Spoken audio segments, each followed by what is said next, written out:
What's your story? What's your sign? It's like we're twin flames in a different life.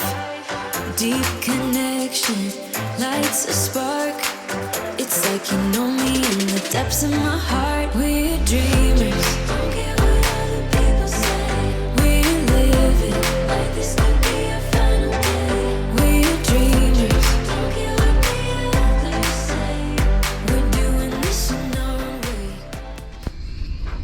Oh, look at this guy getting the anchor for Mama. He's a good kid. I'll keep him.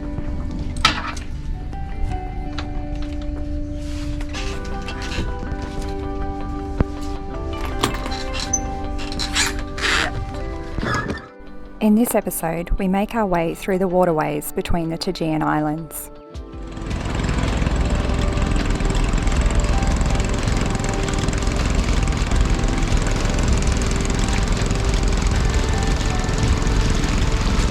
Little pigs, oh, they're so cute.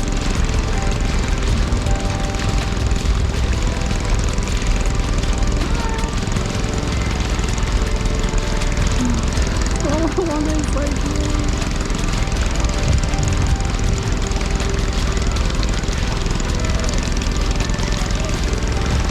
Oh, I just got an I love you, and my dress is flying around.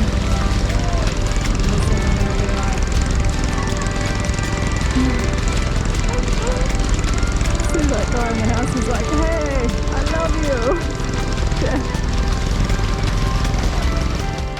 There was no information on this waterway on Navionics or any of our charts, but we got through easily. It was wide and deep enough for us to pass.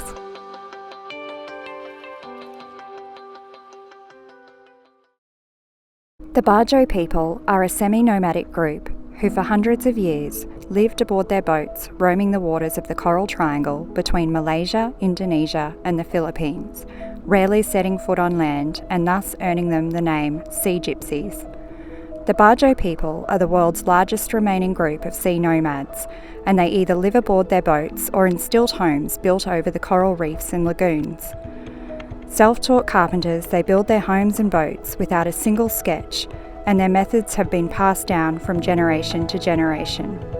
Most Bajau are not recognised by any state, and having no citizenship or formal rights means they cannot build on the mainland. So they continue to build their stilt homes and villages on sand cays, reefs and lagoons. We anchored Excelsior on a sandy bottom near this stunning reef and close to the dive site. Shortly after anchoring, Brendan found an unwelcome guest. Don't let it bite you. Careful! Holy crap. What? I've never seen him do that. He shouldn't be able to. Did it bite you? Jesus Christ. I've never seen him do that. Usually when you got him by the tail, they Of course can't. they do. They can No, go not right force back up. Not like that. He actually came all the way back up. He got really close too. Jesus. I had to grab him quickly because he was heading inside the sail. He looks like You get snakes on a boat. That's the Fucking second hell. snake on our boat. Second snake on a boat. Where was it? In the boom bag? In the boom bag. I just went, as I undid it, he was wrapped around the actual top block there. PTSD war memories. God. Rhodes took a trip up the mast to retrieve one of our halyards.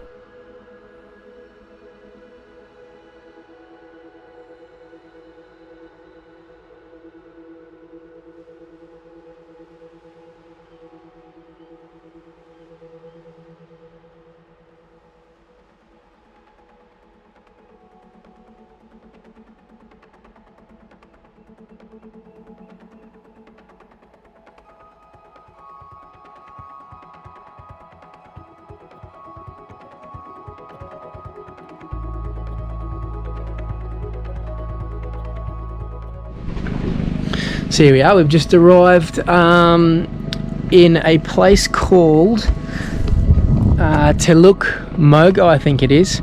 We're just on the southern side of the Togean Islands. And there was a little bit of deliberating initially about where this plane wreck is.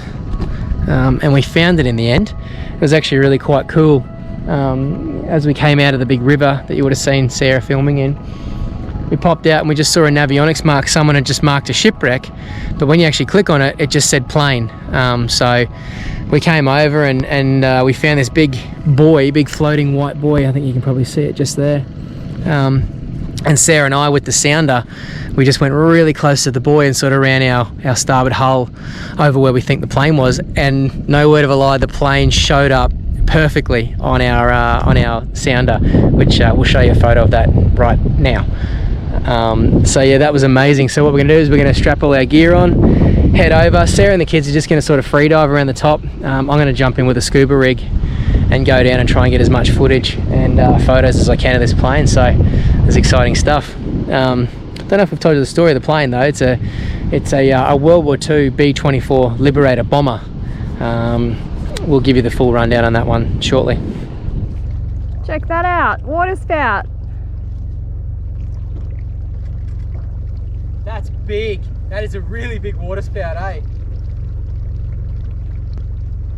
Hope it doesn't come for us. The weather on the equator can be very unpredictable, and we saw many waterspouts during our time here.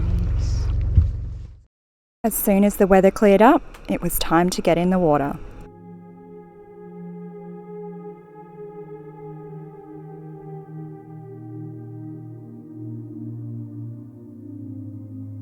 The Consolidated B24 Liberator was a part of the 307th American Bomb Squadron engaged in striking missions on Japanese-occupied Sulawesi and Borneo.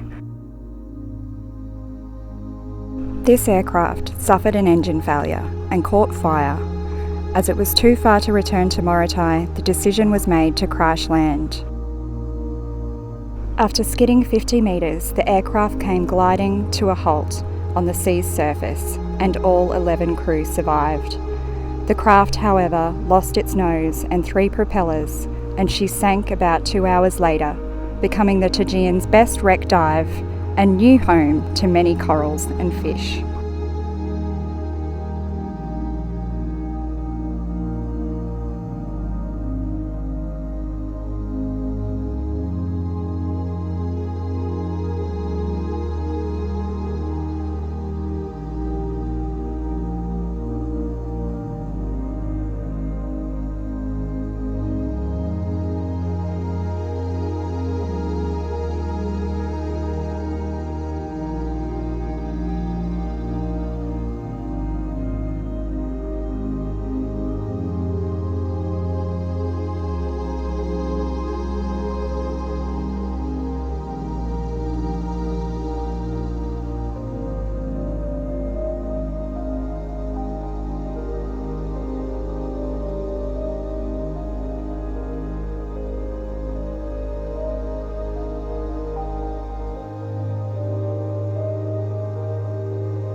Like a proud homeowner, this resident batfish was showing us around.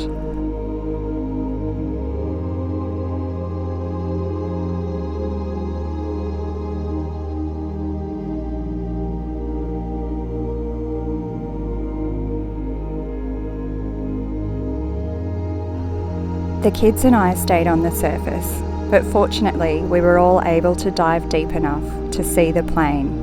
I was taken aback by her size. She is 17 metres long with a wingspan of 22 metres, and she sits at a depth of 20 metres. She's hard to miss, even in bad viz. Join us next week, where we are honoured to meet and dive with Jargo. Thanks for watching.